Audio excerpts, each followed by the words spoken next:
Read the stanzas given below and answer the questions that follow. यानी ये stanza पढ़ना है और जो नीचे दिए गए क्वेश्चंस हैं उनके उत्तर देने हैं। ठीक है, तो बच्चों इसमें देखो, पहले पढ़ते हैं स्टेंजा क्या है। The trees inside are moving out into the forest. तो पता लग गया होगा, पहली लाइन पढ़ने से ही पता लग गया है ये कौन सी पोयम है। ठीक है, लिखा है the trees, right. The poem's name is the trees and the poet's name is Adrienne Rich. Adrienne Rich, ठीक है, Adrienne rich.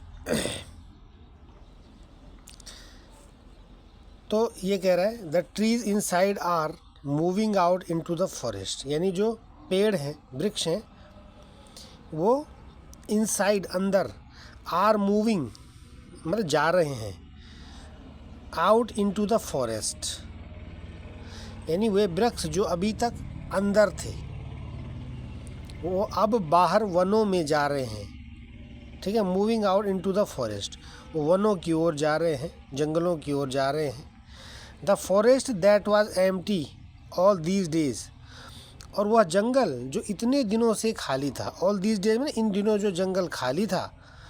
Where no birds could sit, जहाँ पर कोई भी पक्षी नहीं बैठ सकता था। नो इंसेक्ट हाइड, और कोई वहाँ पे कीट नहीं छिप सकता था, कोई कीड़ा या कोई कीट, इंसेक्ट नहीं छिप सकता था। नो सन बरी इट्स फीट इन शैडो, और कोई भी वहाँ पे, और नहीं वहाँ पे सूर्य जो है अपने पैर पसार सकता था। ठीक है, बरी हिज फीट माने होता है बरी इट्स फीट, यानी अपने पैर पसारना। मतलब कहने का मतलब क्या है कि न सूर्य अपने किरण रूपी पैर पसार सकता था इन शैडो, छाया में। न सूर्य अपने किरण रूपी पैर वहाँ छाया में पसार सकता था, यानी नहीं वहाँ सूर्य आता था, निकलता था। The forest that was empty all these nights, और वह जंगल जो इतनी रातों से खाली था, will be full of trees by morning, वो क्या हो जाएगा, सुबह होने तक पेड़ों से भर जाएगा। बाई मीन्स होता तक। ठीक है, बाई के मैंने बताए थे मीनिंग आपको। बाई मीन्स द्वारा होता है बच्चों, द्वारा। ठीक है, बाय मीन्स होता है से या द्वारा। ठीक है, तक भी होता है, बाय का मीनिंग तक। ठीक है, तो will be full of trees by morning. By morning मतलब सुबह तक, सुबह तक वो क्या हो जाएगा, विल बी हो जाएगा फुल ऑफ ट्रीज, पेड़ों से भर जाएगा। यानी वह जंगल जो इतनी रातों से खाली था। The forest that was empty all these nights, इतनी रातों से जो जंगल खाली था वो सुबह होने तक पेड़ों से भर जाएगा। बस। तो the trees inside are moving out into the forest, यानी जो पेड़ अभी तक अंदर थे। The forest that was empty all these days, और इन दिनों तक जो जंगल वो क्या था, खाली था। तो वो पेड़ क्या कर रहे हैं, moving out into the forest, वो अब वनों में जा रहे हैं, जंगलों में जा रहे हैं। जो पेड़ अभी तक अंदर थे वो अब जंगलों में जा रहे हैं। The forest that was empty all these days, और जो जंगल इतने दिनों से खाली था। Where no birds could sit, जहाँ कोई पक्षी नहीं बैठ सकता था। नो इंसेक्ट हाइड, और नहीं वहाँ कोई कीट छिप सकता था। नो सन बरी इट्स फीट इन शैडो, और नहीं सूर्य वहाँ अपने किरण रूपी पैर पसार सकता था। The forest that was empty all these nights, और फॉरेस्ट जो इतनी रातों से खाली था, will be full of trees by morning, और सुबह होने तक पेड़ों से भर जाएगा। ठीक है, तो बच्चों इस पोयम में यही बोला है ना कि क्या कोई वन वृक्षों के बिना हो सकता है ना। मैंने कोई जंगल जो है, कोई फॉरेस्ट है, वो वृक्षों के बिना नहीं हो सकता है। ठीक है, इस पोयम में यही बताया गया है कि जो ट्रीज़ है वो कहाँ है और वो कहाँ मूव करते हैं, कहाँ जाते हैं। ठीक है, ये कह रहा है। तो आई थिंक आपकी समझ में आया होगा ना। अब देखो इसमें आगे पैसेज इसके क्वेश्चन से देखते हैं, क्वेश्चन में क्या कह रहा है।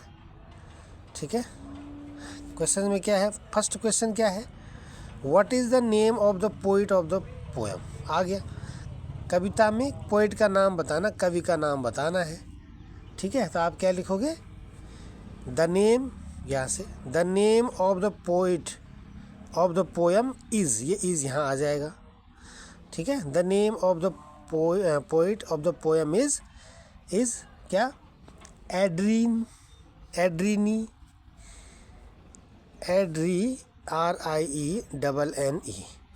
Adrienne Rich. The name of the poet of the poem is Adrienne Rich, full stop. ठीक है, next is what is the name of the poem, तो वही आएगा the name of the poem is, ये इज़ यहाँ पे आएगा। The name of the poem is the trees, the trees. ठीक है, इस तरह से इन्वर्ट को मैं बंद करके इसको फुल स्टॉप लगा देंगे। आगे देखते हैं question number next, why is the forest empty, जंगल खाली क्यों है, क्यों है जंगल खाली। तो जंगल खाली क्यों है, बिकॉज क्योंकि वृक्ष जो है घर के अंदर है, अभी क्या है, घर के अंदर है, जैसे हम गमलों में लगाते हैं माना। ठीक है, तो उस तरह से लगे हुए हैं, तो वो अभी क्या है, आंगन के फर्श में है, समझ लो आंगन में है या अंदर कमरों के अंदर है, इस तरह से, या बरामदे में है। तो वही कह रहा है कि why is the forest empty, जंगल खाली क्यों है। आप लिखेंगे द फॉरेस्ट, फिर आ जाएगा इज, ये इज यहाँ पे आ जाएगा, empty, the forest is empty because, जंगल खाली है क्योंकि। ठीक है, the trees are inside the house, because लिखा ना सबसे पहली लाइन में, द ट्रीज इनसाइड है ना, तो आप लिखेंगे the, because the, T small आ जाएगा, the trees are inside the house. ठीक है, the trees are inside the house, पेड़ क्या है, घर के अंदर है, इनसाइड मीन्स होता अंदर। ठीक है, चलिए नेक्स्ट क्वेश्चन नंबर नेक्स्ट क्या है, व्हाट हैपेंस, क्या होता है, when the forest is empty, जब जंगल खाली, मतलब वो कह रहा है जब जंगल खाली होगा तो क्या होगा। राइट 2 पॉइंट्स, 2 बिंदु लिखिए। ठीक है, जब जंगल खाली होंगे तो क्या होगा, तो जब जंगल खाली होंगे तो उसमें कोई पक्षी नहीं बैठ सकता है, लिखा है ना उसमें, no bird can sit, no insect can hide without the trees. ठीक है, तो आप लिखेंगे व्हेन, ये W कैपिटल आ जाएगा, when the forest is empty, when the forest is empty, फिर आएगा कॉमा। ठीक है, तो आप लिखेंगे no bird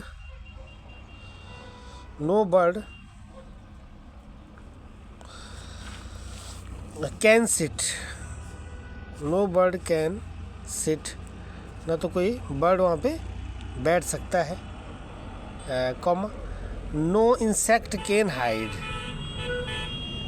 no insect can hide, ना तो कोई वहाँ पे कीट वहाँ पे छिप सकता है।